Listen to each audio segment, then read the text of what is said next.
নদীতে মাছের কম নাই, এভেলেবল মাছ আছে এখানে। এই পাথরে বিশেষ করে বানমাছি হয়, বানমাছি ধরছে কাকা। খুলেন আরো ধরেন তুই একটা।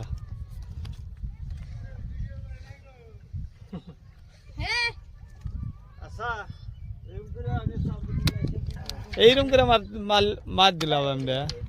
হ্যাঁ ছাড়ান জানা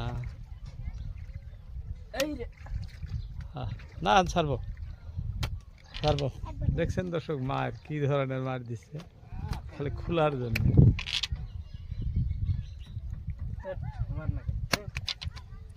হ্যাঁ হচ্ছে এখন। এখানে সব সময় বড় বড় মাছ হয়, বান আর বিভিন্ন ধরনের মাছ হয়। আমি তেমনই এক জায়গায় আপনাদেরকে দৃশ্য ধারণ করে দেখাইতেছি দর্শক।